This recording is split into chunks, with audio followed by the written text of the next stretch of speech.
This short training video is to teach you how to create a new unit on Webducate, and as you can see I'm logged into the dashboard. The people who can create units on Webducate are silver and gold members and anyone who works for a silver and gold member who has been given permission on the system to author new units, and also development members of Webducate. And those people get a box on their dashboard called Units, which I'll drag up to the top so that we can work with. This particular box shows the top 5 units that belong to this particular Webducate member. I can see all of the units that belong to the member by clicking the More box in the bottom right hand side, and I can see each unit and the status that that unit's in, so it can be published, unpublished, superseded and in moderation. For any unit that is unpublished, there will also be an edit link beside that unit so that you can go in and make additions and deletions and changes to the unit. So in order to create a new unit, the link that is fairly obviously in the top right hand side is the Create Unit link. If you simply click on that link, it will open up to the beginning administration part of the unit creation process. So the first thing that you see is the controlling content or publisher or the training provider, and that will default to the name of the training provider who's logged in. The next section is a drop-down menu of the national industry identifiers. So if you scroll down there, you choose the industry that best suits the unit that you are creating for. So in this case, I might just choose training and assessment. The next field is the code. It's not a mandatory field, but if a unit were a nationally recognised unit of competence, obviously you would use the coding protocol that is used Australia-wide for that unit. If it is not nationally recognised, you can use the coding protocol that you create yourself as a training provider or a development member, or you can just leave it blank. The next section is the name of the unit. It is a mandatory field, so you do need to put in a name for this particular unit, and in this case we'll call it Getting Started with Webducate.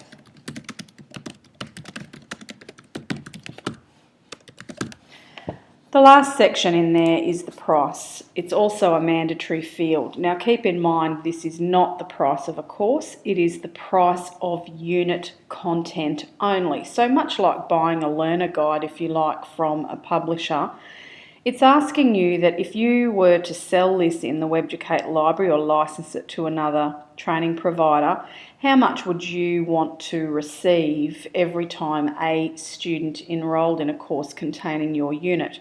So if you put $10 in there as an example, and another training provider includes that unit in their course, every time a student enrolls in the course, it will generate a $10 revenue for you who has created and published the unit into the Webducate library.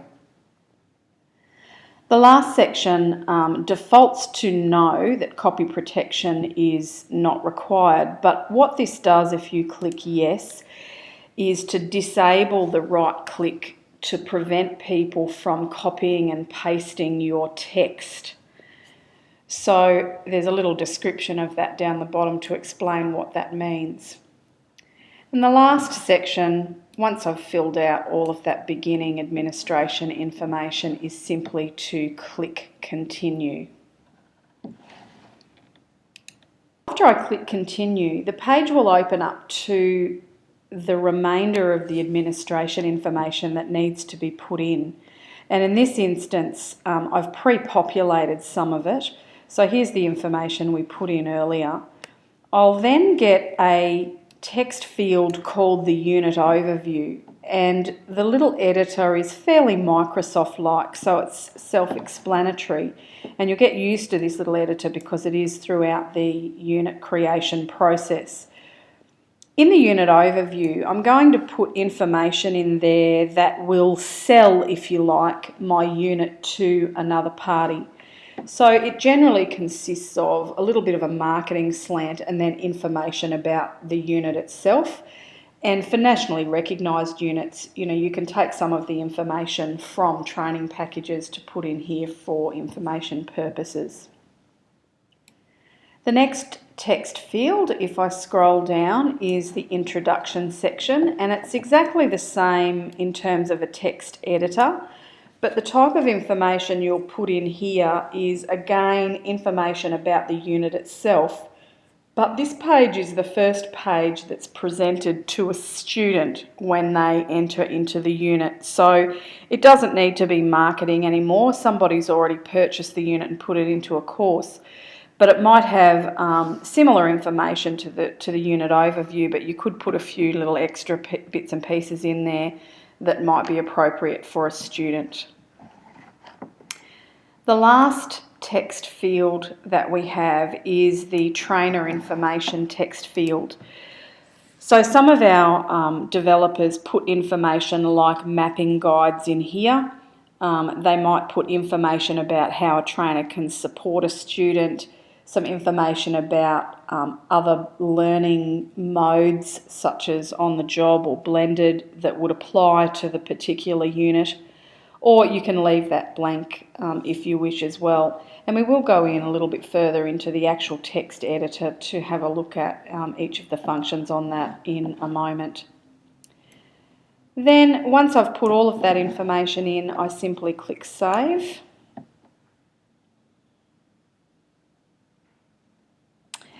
And I can see that I now have my unit and it's clearly unpublished. This is the view of the unit overview. In order to add content from a unit perspective is called components. So if I click on components, this is a unit that I've already populated to a degree. So I do want to show you what I've done and how I've done that. So in terms of components, I have several different types of components. So you'll see here I have an element. That's a type of a component. I have a tabbed page and a page. There are a couple of other types of components that we'll go into a little bit later in terms of assessment. Essentially, let's have a look at what each of these page types look like.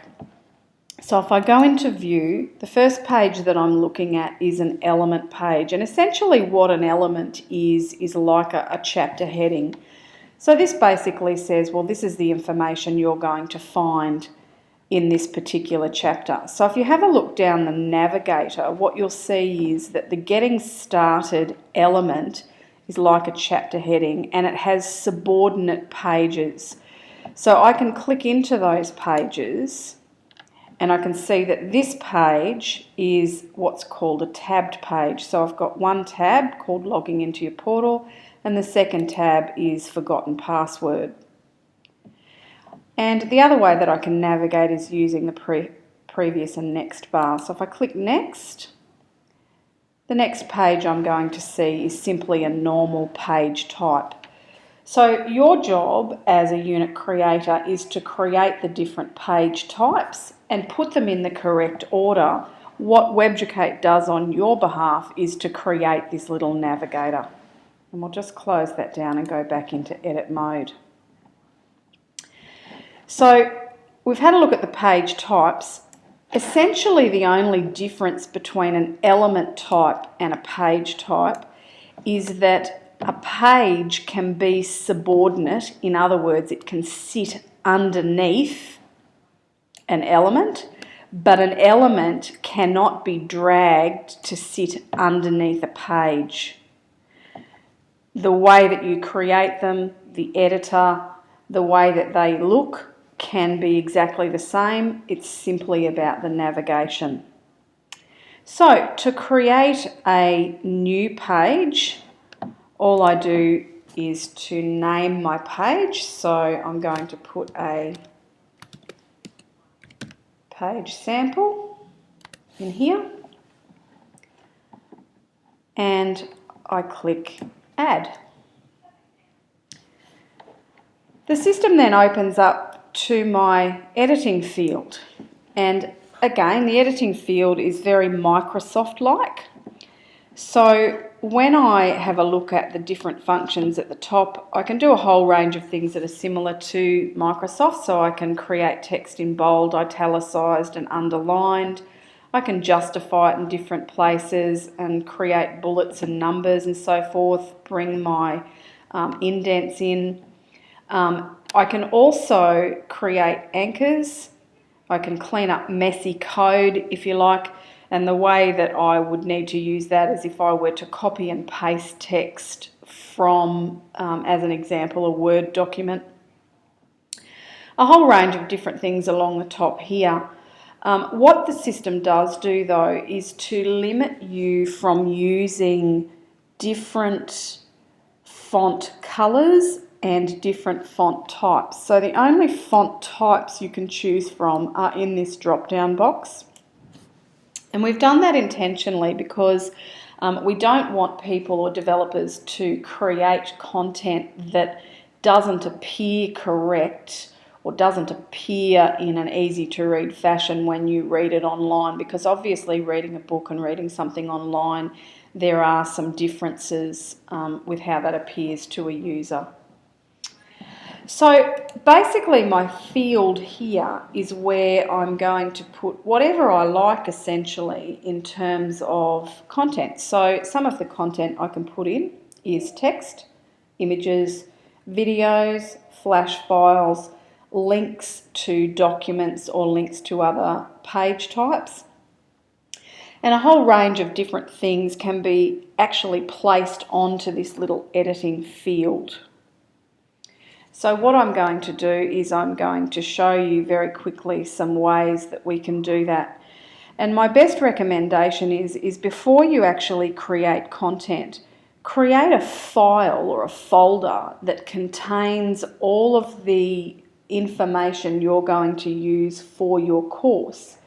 So that might include things like training manuals and images and links to YouTube videos or whatever else you're going to use, all in one folder, so that when you open up your editable page like this, you can literally jump into your folder, extract and drop in the different things that you want to put onto your page. You can copy and paste, and I'm going to show you that in just a moment. So assuming here that I have my folder full of a variety of content types, my next step is simply to put that content in. So if I just close this down a little bit, I'm going to open up my file type, and I may have something like a Word document, which in fact I do. So all I can do here if I want to is to copy and reopen my document, and I can simply paste that straight on to my page. Sometimes when you copy from Word, it does bring with it a whole lot of code that you may not wish to have on your page. So I'm just going to jump back here and take that out again. The way to remove all sorts of weird and wonderful code that comes from Word is to either paste as text, so we can use Control V,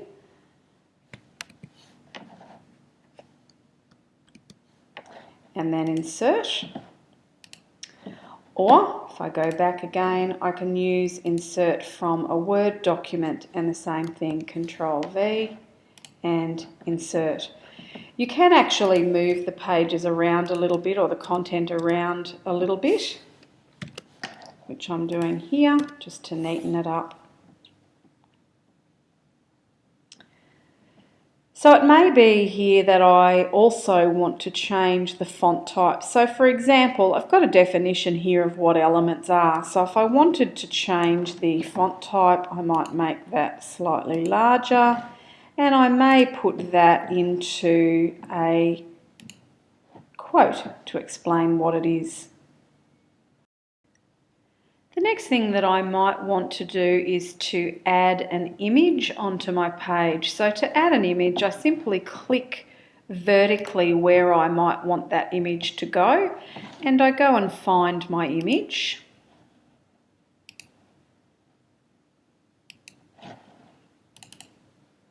And here it is here. So my image in my folder is actually called Components in a Unit. So if I go back into my editable page, all I need to do is to click on the little image of the tree on the browse bar. I'm wanting to upload an image, so I choose my file. It's in the desktop, in the Getting Started with Webducate folder, and it's called Components in a Unit, so I simply double click on that and then upload. Here it is, it's showing you a preview. Once I've uploaded that, I can actually create a small thumbnail if I want so that I can see it. I can resize it, delete it, put it in a new directory, but for simplicity I'm going to send it to the editor. I'm going to give it an image description and a title.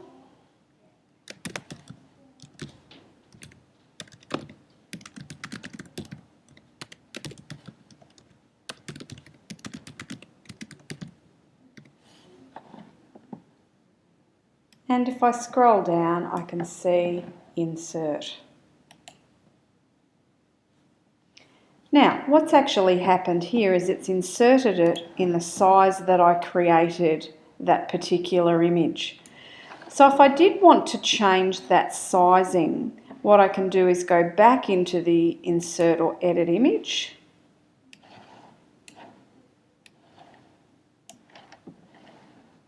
Go into Appearance. I can change the dimensions, so I might want that to be around about 1/3 of that size as an example, so I might make that 320, tab across, and it will automatically resize it in a pro rata scale. And I also might want that to be aligned to the right hand side of the page, and you can see that that will do that here, and then click Update. I need to find it. If I scroll down, here's my page sample, and I can view that page. I'm pretty much going to see the page as if I were a student. So you can see the navigator, you can see the little image I've put in, the name of the page at the top, and my content. This is a fairly simple example, but it will show you what a page looks like, and you can preview it throughout the development process.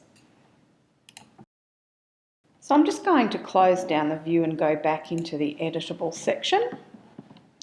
So again, here's my page sample, and I can drag that sample so that it sits underneath the element above. So for example, the element above that is the developer author functionality. I can drag that across so that it actually sits as if it were part of that particular element. And it will remind you just to save that ordering. So to go back in and edit, all I do is click on the Edit button, and it will open up the field again in order to be able to edit.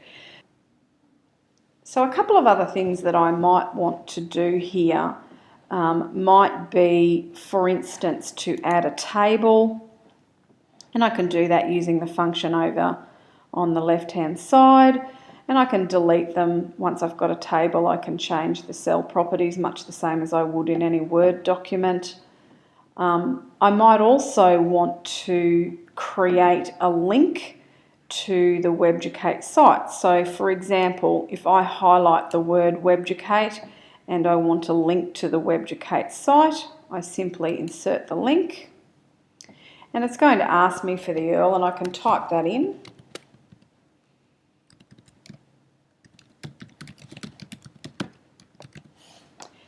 I then tell it whether I want it to open in this window or frame. Now the issue with that is if the student clicks on it and then clicks close down, it will close them out of Webducate. So the best thing when you're creating links is to open it in a new window. And I can put a title in and then hit Insert.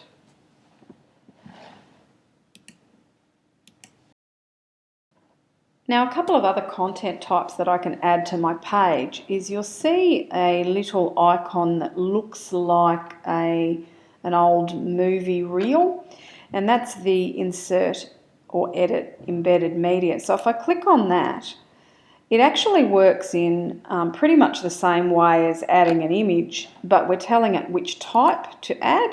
And there's a couple of different examples. And then, of course, you can actually go and find it and add it in and do the advanced where you actually want that video or flash to be inserted. The way that I'm going to do it is by using the field down at the bottom, and you can see that I've got a page audio file that I can add and a page video file. So while I can add audio, video, flash and so forth onto my page using the little edit icon and putting my cursor where I actually want the particular and putting the edit cursor where I want my particular media to be inserted, this bottom addition allows you to be consistent about where things are placed on any page in your unit. So for example, if I were to choose a file and add an audio file here, go and find it in much the same way as we were searching before, and then upload it, it would actually upload the little sound bar to the top center of the page, and the student would hit play and they would hear the audio that was on that particular object. For the page video, if I choose a file in my video file from here and upload it, it's actually going to embed the video file on the top right hand side of the page.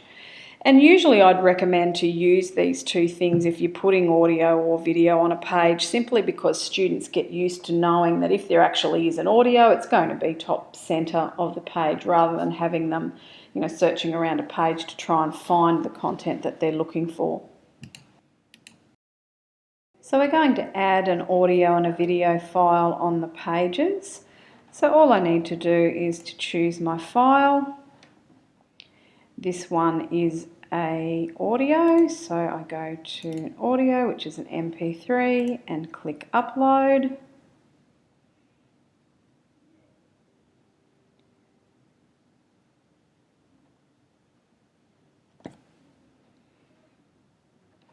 Then the video file type again, same thing, choose file, it's an MP4 type, and upload. And you'll notice there that there is a maximum file size of 15 megabyte, and each of those types take very specific types of audio or visual files. So MP4 is quite common for a video file and MP3 for audio. So if you do have them in another format, all you need to do is to convert them into one of those two. And once those have both uploaded, simply save my page. And we can go and have a look at it to date to see where I'm up to by viewing.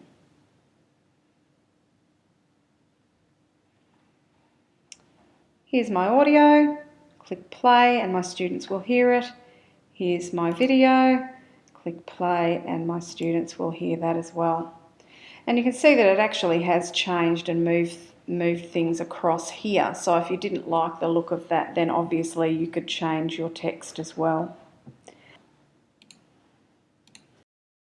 Last thing we're going to have a look at in an editable page, we'll go back to edit, is I'm going to actually remove the video that I've put in just by clicking remove, and I'm going to add a video in somewhere else on the page. So I'm just going to move this down and I'm going to insert a YouTube video in there, and the way that I do that is simply to go into YouTube And I've done a search here for Webducate. So the video that I'm actually looking for is going to be, say, the managing and navigating the dashboard video, which is here. So to insert any video from YouTube, if I just scroll down and go to share and then to the long link and simply copy and open up my media and click paste. The dimensions of YouTube will automatically come up, and then click insert. So my YouTube video is just going to drop in exactly where I've had my cursor, and I can move it across if I want to center that a little bit, and then click save. So we'll have a look at what my page is going to appear like now by clicking on view. And here it is, and obviously that's not the world's greatest page. However, you can see that I've put all sorts of objects on there, and I can tidy that up so that by the time I'm finished, relatively easily copying and pasting and adding different media contents on there, I can have a pretty good looking page. So I'll just close down the view. We'll have a look again at the components section. So elements work in exactly the same fashion. Again, if I go into edit, I get my edit field. I can add audio and video. Just go back. Pages, exactly the same. That's what we just created a moment ago. And I'll go back. The only one that's a little bit different is the tabbed page. So let's have a look at this tabbed page first of all. It's got two tabs. So there's my first tab, there's my second tab. And the way that I create these, if I go into edit, and we'll just have a look at the one that I created earlier, is I still have a title for my page, but it will actually show me tab 1, and I can have a title for my tab. It gives me exactly the same editable field as I had in a normal page. Tab 2, a title, and another editing field. And if I did want to continue adding tabs in here, I could do that. And in fact, I'll put one in now. So scroll down, I should have tab 3, and I can put in there tab 3 example. And again, my editing field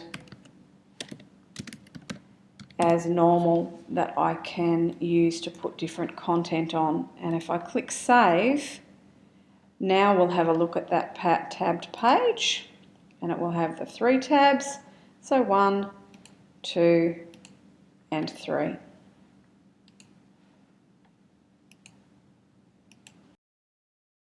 Now, the last little thing that I'd like to show you is how we change the navigator, because you can drag and drop each of these components around. So for example, let's say that we actually wanted to navigate and rearrange the dashboard should be content before your password. All I do is just drag and drop that around, and I can do that with all of the content, keeping in mind that pages are subordinate to elements. Once I've moved the content, it will move the order that it's presented to students, and you'll get a little reminder down the bottom that until you actually save the ordering, which in this case I won't do, I'll just drag and drop them around all over the place without saving the ordering. But when I was to save the ordering, then it would change that. And I click save, and I have done my first couple of pages. So my recommendation here would be to create your first unit. You've got the administration components to create. Then jump in and create some components of the different types, so elements, pages, and tabbed pages. And once you're familiar with that, you can go on to the next section, which is how to create the different assessment types which are presented in templates again for you. So enjoy that, have a little bit of fun, and see if you can create some really great content for your students.